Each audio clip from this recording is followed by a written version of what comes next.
guys, so today there's a man mowing his lawn outside and we're gonna pretend that that's not happening. I'm very excited. We have a new brand here today to review.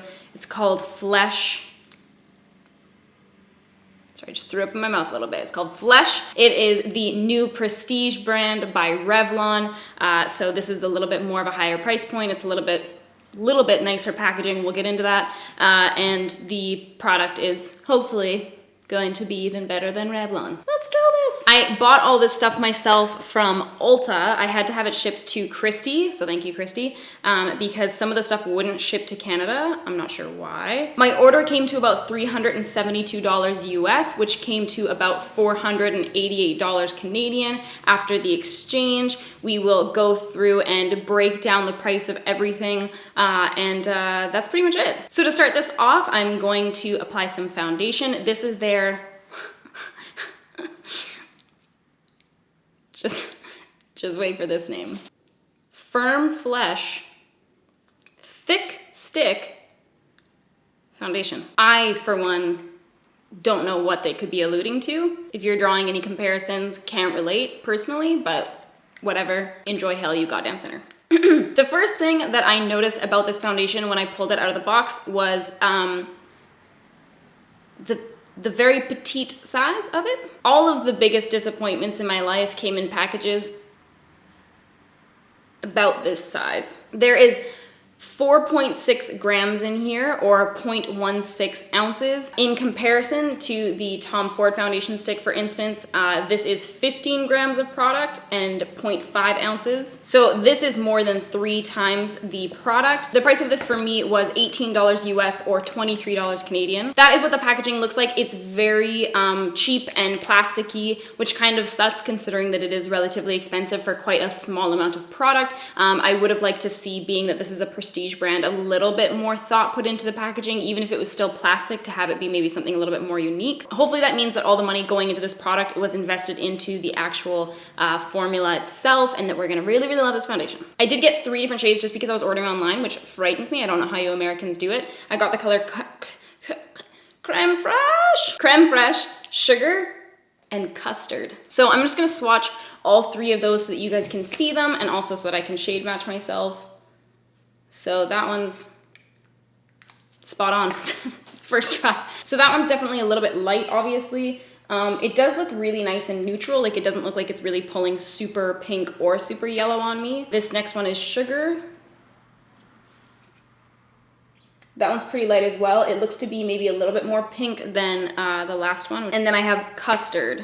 Oh, I'm beginning to think I didn't get any that matched me. None of those match me real well, but I'm gonna try Custard because I think that matches the closest. I'm gonna apply this straight from the tube onto my skin, and then I think I'm gonna buff it out with a beauty blender. So that is how much product there is when you fully roll the tube up. Taking my little beauty blender,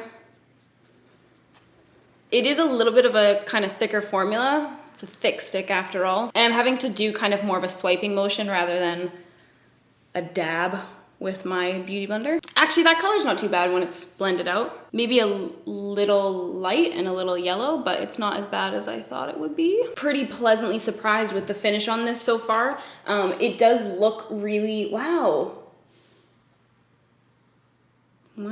It looks very skin-like. Like, I don't find that it looks super patchy or anything like that, or that it's like clinging very much to my dry spots. I have a little bit of like an acne spot right there that was looking quite dry, and it doesn't seem to really be clinging super bad to that area or even around my nose. It looks a little dry maybe right in my nose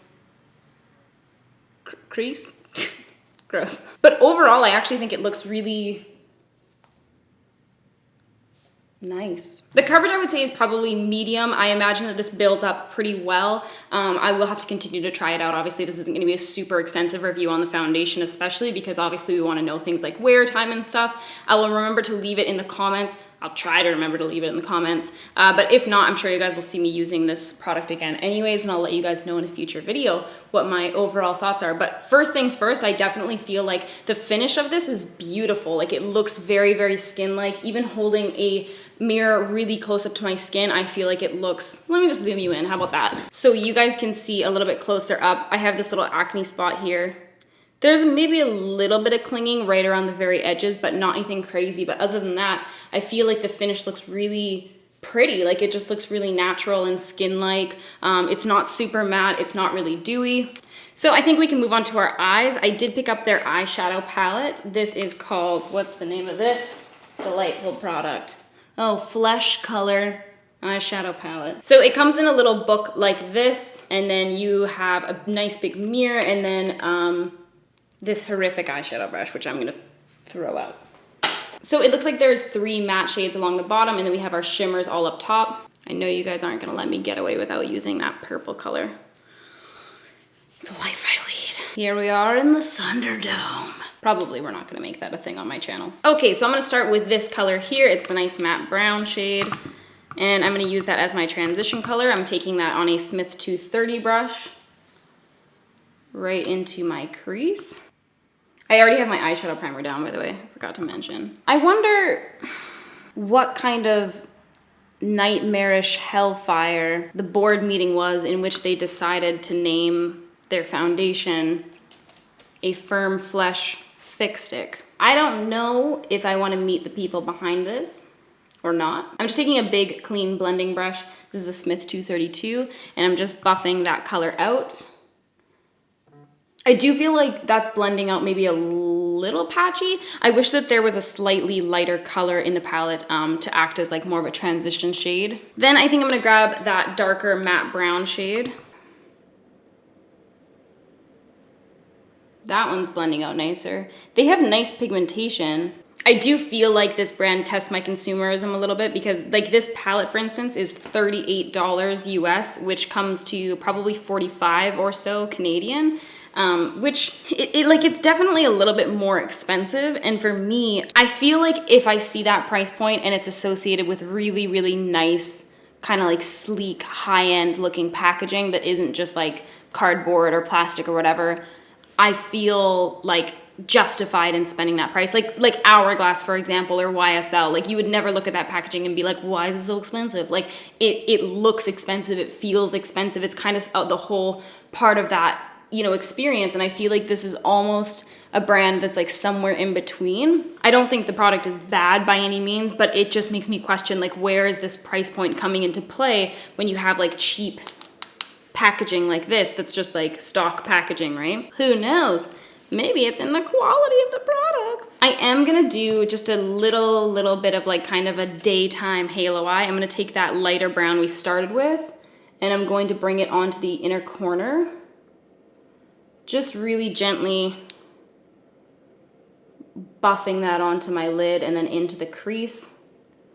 And I'm leaving a spot on my lid there. So I'm just taking a little bit of concealer on my Volair E08 brush, and I'm bringing that right down the center of the lid.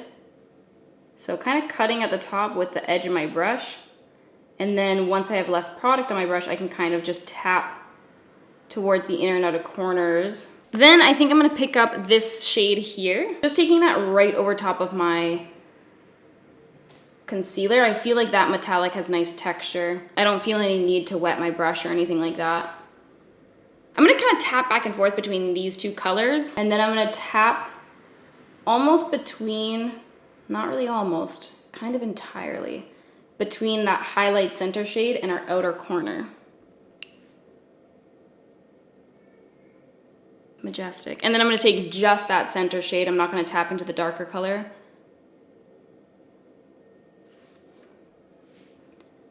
And I'm gonna tap that down the other side. Okay, so.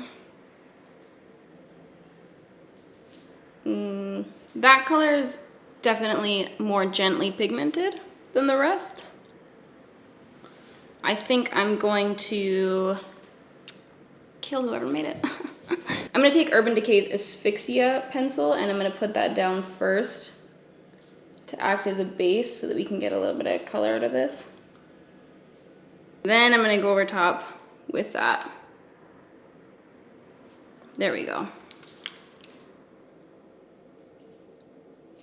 I feel like that's picking up that kind of nice pinky color to it better now. So I definitely would recommend that purple shade over a base if you're loving it. Okay, I'm gonna go and put on some lashes and mascara, and then we're gonna move on to the rest of the face and the rest of the product. So for my face, they didn't really have any like bronzer shades, so to speak. They just had their blushes. So I picked up 3 different shades of blush. This one here is called Glaze. This one in the middle is Pinch, and then over here we have Caress. I kind of thought that Caress might work as a bronzer. Questionable. Those are the 3 shades there. That's the one I thought might work as a bronzer. We're gonna try it out. Okay, so I'm gonna take that shade Caress, and I'm gonna take it on a big brush, and I'm gonna tap off as much of the excess as I can. And then I'm gonna try and dabble a little bit of that on.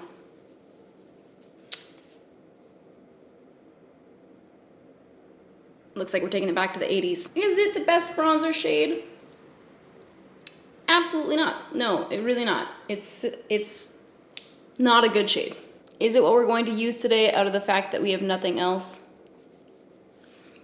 It's kind of looking like it. The formula seems not too bad. It seems to be blending out quite nicely. I'm just taking the leftover kind of remnants of what's on my brush, and I'm sort of just bringing it all over my face, just to warm up that foundation shade a little bit. I do feel like the longer I've been wearing the foundation, the more it's gotten a little patchy. I'll show you guys. See, like right around there, you can kind of, hopefully, you can see a little bit of like a rim where it's kind of sticking to my dry patches there. But other than that, I feel like it's wearing quite well everywhere else on my face. So this shade looked quite a bit lighter online. I'm gonna skip this one today, and I'm gonna go for the more pink blush. So this one is called Pinch, and I'm just gonna pick that up on the same brush.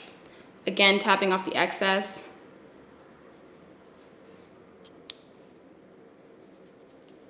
So for highlight, I did get a couple different options. So I have here the Ripe Flesh Glistened Drops, the Touch Flesh Highlighting Balm, and then the Flesh to Flesh highlighting powder. I'm gonna do a little swatch of everything so we can see what we got going on here. So I got the Ripe Flesh Glisten Drops in the shade Whisper. That's what that one looks like right there. Beautiful, can't wait, love it so much, looks gorgeous. Then this is the Touch Flesh Highlighting Balm in Startle.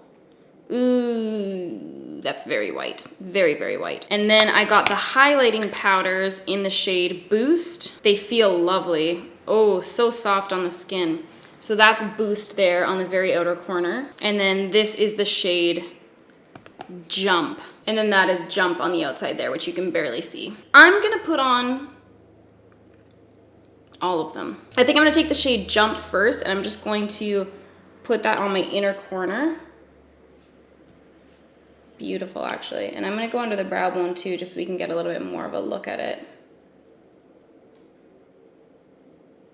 And then I think what I'm gonna do is apply the balm on one side so you guys can see that, and then the drops on the other side. So this is the color Starlit. It's very white. And I'm gonna tap that. Actually, looks fine. I do wish I had gotten a different shade of this, and I probably will pick some more up, but I just wanted to try it out first. I have such a hard time ordering things online, I really do. I actually like that. Oh God. Uh-oh. Now I'm gonna have to order them all. I feel like that texture is super, super beautiful.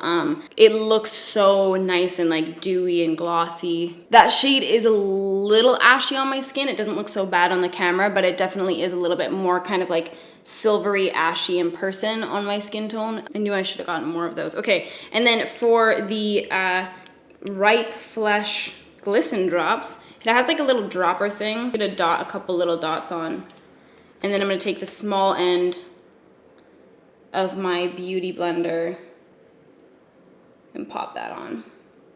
Oh, I do feel like that one is less intense than I thought it would be. It looked a little bit more intense just swatched on my hand.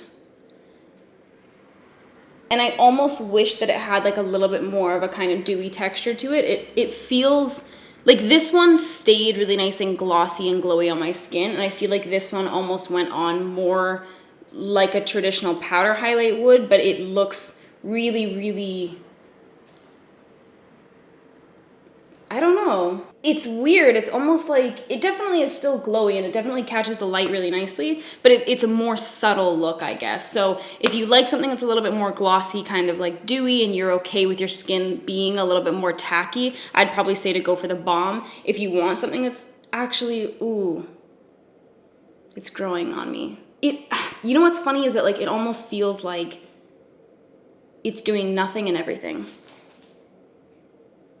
I don't know what to say. I think of all the range so far that I've tried that I would like to explore more of, I would get probably all the shades of this that I think would be suitable for me, and all the shades of this that would be suitable for me.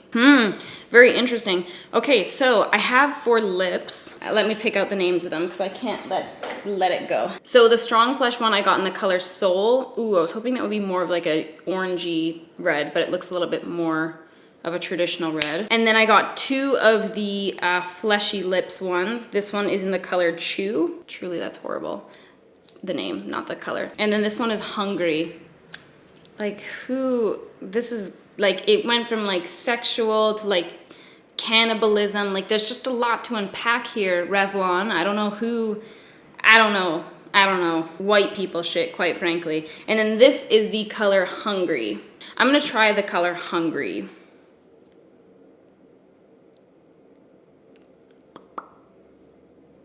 I do wish this had a little bit of a scent to it. I found that a lot of the Fleshy Lips lipsticks were not really that great of nudes. It seemed to be, and obviously I was just looking online, but it seemed to be a lot more like super pink, super kind of red colors. And then this is the color Chew.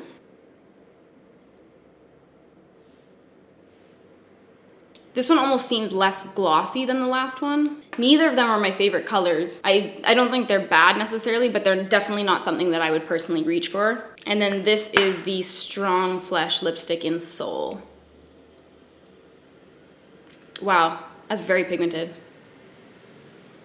I don't know about with purple here, but I actually kind of like that color. It's super, super bright, and it was really like full impact right upon application. Like I didn't feel like I had to keep layering it up or anything like that. Like it was just that color in one swipe. Let me pull up my shell phone here.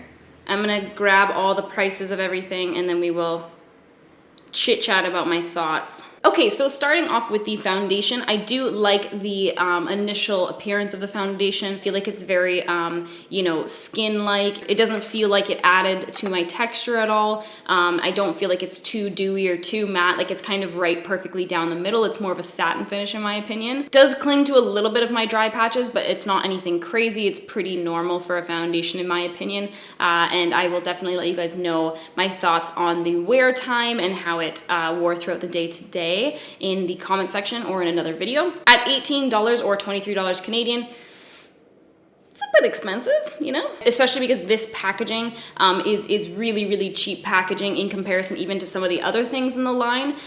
So it just, for me, feels a little bit expensive, and I think that I'd have to be super, super wowed by the formula personally to want to go for this over a foundation that I'm not going to have to replace in like a couple of weeks.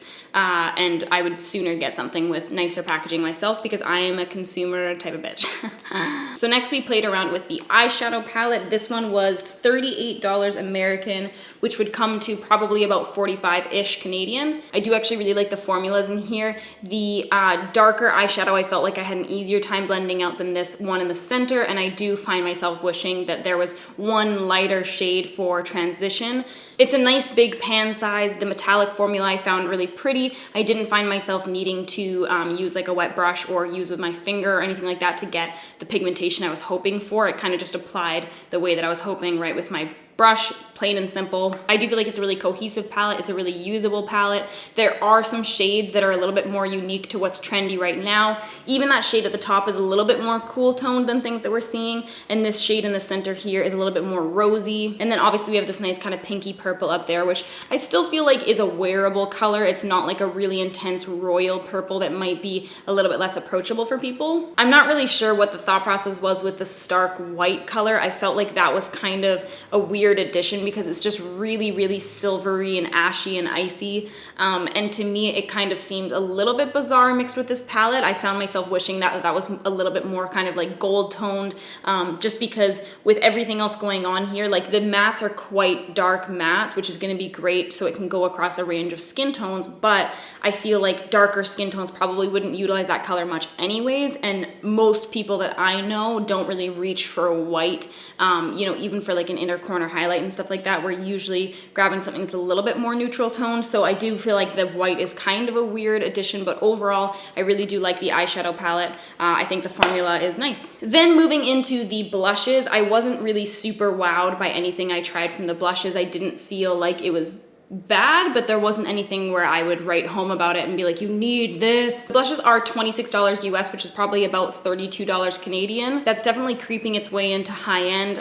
Again, this is a prestige brand, but again, the packaging is very cheap looking to me. It's not super inventive. There's not really anything going into it that makes me think that the price point would have gone at all to that. So if I can't justify the price through the packaging at all, then I feel like I need to be justifying it almost entirely through the actual formula of the product. And for me, I didn't feel like I used those blushes and thought, oh wow, like I can't imagine using any other blush, or like this blush was definitely worth being over $30 to me. I just personally can't picture myself reaching for these out of any other blush I have, so I probably will declutter those. That'll be the first thing to go. The powder highlights are $28, so that's probably close to 35-ish Canadian. I didn't mind them. I didn't mind this. I obviously just applied it underneath my brows, so I'll definitely have to try it out on the skin and let you guys know my thoughts. They do appear to me to be a little bit less dramatic than what a lot of people are probably used to in a powder highlight. They're not quite as intense, which might be to your liking or not, depending on what kind of, you know,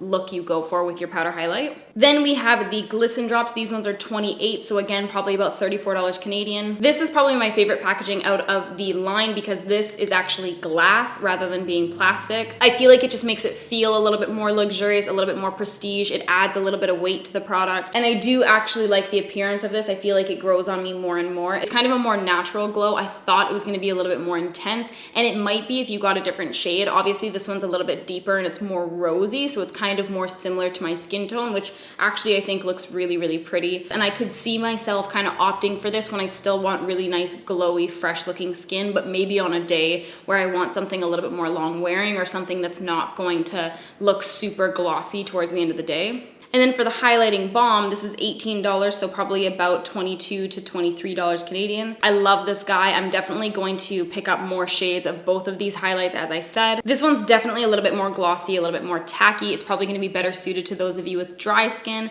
and I can imagine those of you with dry skin are probably gonna be a little bit more attracted to this kind of product because it has that nice moisture and kind of like glossy texture to it. It's definitely a little bit more of a translucent formula. You can absolutely see my skin texture through it and any skin tone through it as well, which is really quite nice. When I swatched this shade on my hand, I was a little bit nervous about it because it did look really, really white, but it actually applied okay on my face. I wouldn't necessarily get rid of this highlight or not use it, but I personally would probably opt for something that's a little bit more of a warmer tone so that it doesn't ever appear ashy. Then we have the lipsticks. This is probably my other favorite packaging out of the line just because it does have that kind of like magnetic snap. And I do think, again, being at a little bit of a higher price point, I prefer to see small little things like that in packaging that kind of make a difference. This one is $18 American, which again would be about $23 Canadian. I do like it. I just feel like there's nothing in particular about this lipstick that I would be like, oh, you need to buy this lipstick out of any other lipstick formula. I was impressed with the pigmentation and all that kind of stuff, but I do feel like it's not super hard to find a good lipstick formula. Moving right along to the Fleshy Lips. lipstick. I do like this formula. I was happy that they did have a lip product that was a little bit more sheer and balmy. Again, as I said before, I do wish that the shades were a little bit more neutral, and I hope that they extend this shade range a little bit, because I definitely do think that this, for me, would be a beautiful everyday formula. It's sheer, it's moisturizing, it's not a difficult product to apply and reapply if you need to. It's not that this is no wearable color by any means, because it absolutely is.